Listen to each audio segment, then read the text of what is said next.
Listen carefully. Today, we are talking about a hard reality of marine engineering. Everything I'm laying out for you in this explainer is based on the vital work over at chiefengineerlog.com, written by Chief Engineer Daniel G. Tilioka. We are going to examine a very dangerous illusion out there in modern ship management. It's this growing belief that administrative compliance is the exact same thing as machinery reliability. If you operate, manage, or work on vessels, you need to give this your undivided attention. Picture this. You're sitting up in the ship's office.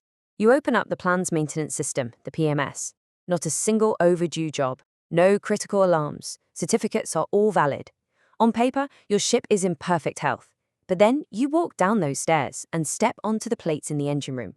Suddenly, it's a completely different story. You've got a pump seal leaking, a bilge well with oil traces, an auxiliary engine that just doesn't sound right, and an air compressor struggling to build up pressure. The crew knows it, but the system doesn't. The dashboard is bright green, but the ship itself is sick. We have got to separate two concepts in our heads: compliance and reliability. They are related, but they are not the same thing. Compliance just means the software registered that a required task was clicked off within a certain time frame. Reliability means the physical machinery can actually perform its job safely, consistently, and predictably under punishing real-world conditions. Just closing an administrative task doesn't grant mechanical health. You could have a ship perfectly compliant on paper, yet completely fragile out on the water. To the junior engineers listening right now, you have to understand this fundamental truth. The machinery simply does not care about your checklists.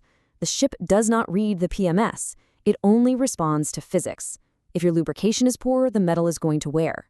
If cooling is restricted, temperatures are going to rise. If you ignore a vibration, cracks will form. The software records the intention of maintenance, sure, but it cannot cancel out the physical reality of friction, heat, and fatigue. So, it brings us to a serious question. How does a vessel arrive at this state? A ship rarely becomes unreliable overnight. Major breakdowns almost always start as small, very faint signals. A ship gets sick when those warning signals are normalized or just ignored, all while the scheduled PMS jobs are blindly clicked closed. Let's break down exactly how this discrepancy happens step by step. The first reason is that PMS instructions are often way too generic. A job that just says inspect pump condition might be fine for a veteran, but it is dangerously vague for junior staff. What exactly do they need to inspect? If the instructions don't force you to gather meaningful data, the inspection just becomes superficial. A true technical diagnostic demands specific data points. A real pump inspection? You're checking the mechanical seal condition, you're recording bearing temperatures, you're examining the coupling, logging suction and discharge pressures, and checking the motor current against a baseline. The difference between checking a generic box and conducting a deep diagnostic is the difference between administration and actual reliability. The second reason ships fall ill is this terrible habit of closing jobs without evidence. Too many maintenance histories are just filled with words like done, checked, or found okay. If a generator turbocharger fails and every single historical record just says checked okay, that history is entirely useless. It helps absolutely no one. Good records build a technical memory. Instead of writing found okay, an engineer needs to write down the quantitative reality. Something like bearing clearance 0.05 millimeters, normal wear. That builds a baseline. A green PMS filled with useless comments is nothing but a digital illusion. The third issue is the fatal gap between doing a PMS task and actually managing a defect. Here is the structure you must follow. Step 1, you detect an abnormality during a routine inspection. Step 2, you record the quantitative data regarding that fault.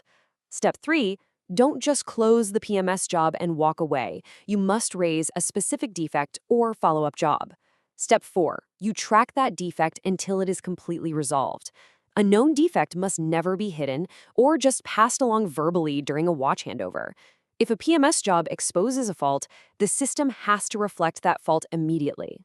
Let's look at a couple of concrete examples of how checkbox compliance completely misses actual failure modes. Take a seawater cooler.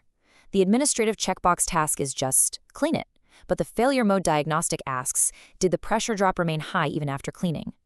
Or take a purifier. The administrative task is simply to clean the bowl and reset the interval, but the diagnostic asks, is there abnormal sludge formation indicating a severe fuel issue? Simply clicking cleaned just masks the real engineering problem that's actively developing right in front of you. Under the immense pressure of vetting, audits, and incredibly short port stays, crews develop what I call a scoreboard mentality. Green is good, red is bad. Nobody wants that email from the office asking why a job is overdue.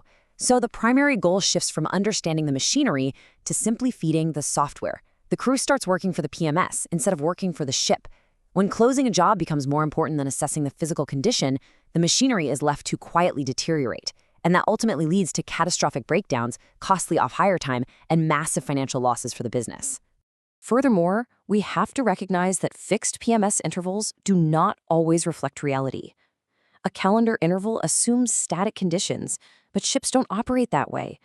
One vessel runs in freezing seawater, another is down in the tropics. One burns clean fuel, another suffers from terrible fuel instability. A seawater cooler might foul much faster in specific operational areas. Air filters choke up rapidly in dusty cargo environments. The PMS provides a baseline, sure, but your actual environment dictates the true requirement. You have to adjust your maintenance based on physical evidence, not just the days on a calendar. Now, there's an uncomfortable truth about inspections. They often reward the appearance of order over actual, genuine understanding. A perfectly green screen might look great to an untrained eye, but an experienced auditor, they know better. Openly tracking difficult defects and maintaining deep technical records proves true engineering maturity. A ship that openly admits its mechanical weaknesses can order the right spares, mitigate risks, and prevent catastrophic failures. A ship that hides its problems behind a solid wall of green checkmarks is nothing but a massive liability. If you want to find the real condition of the engine room, you have to look in the spaces between the scheduled jobs. I tell junior staff this constantly. Human senses remain your most vital diagnostic tools. You must know how your machinery sounds when it's healthy. You must be able to feel an abnormal vibration in a pump casing. You have to notice that slight pressure fluctuation on a gauge as you walk past. You must recognize the smell of overheated insulation. The PMS cannot smell a burning wire. You can. If you want to know if a ship is trading reliability for mere compliance, look for these specific red flags.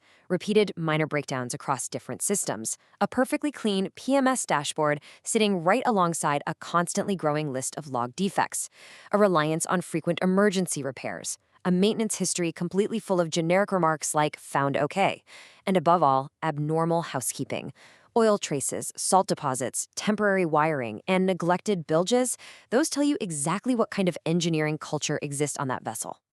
Fixing this requires a fundamental structural shift in how we manage the engine room. We have to move from task-based maintenance to condition-based maintenance. Task-based thinking only asks the clerical question, was the job completed this month? Condition-based thinking asks the true engineering questions. Can this equipment continue to perform safely? What are the consequences if it fails? Are there early warning signs we are missing? We must respect the discipline of the PMS, but we must never, ever let the software replace our engineering judgment. A green PMS is a good thing, but it is never the final answer. When you sit down and see a perfectly green screen, your immediate next thought has to be, what is not being shown here? The real job of a chief engineer isn't to protect the color of a digital dashboard. The job is to protect the vessel and protect the crew. You do that by asking one simple, relentless question every single time you walk the plates. What is the ship trying to tell us? That is the stark difference between administrative compliance and true mechanical reliability. I highly advise you to read the full source material and learn more. Go to chiefengineerlog.com and subscribe to read more insights from Chief Engineer Daniel G. Talioka. And to continue getting these technical explainers, make sure to subscribe, follow, and like my YouTube channel. Thank you for your time, and remember, your dashboard may be perfectly green today, but are you absolutely certain your ship is healthy?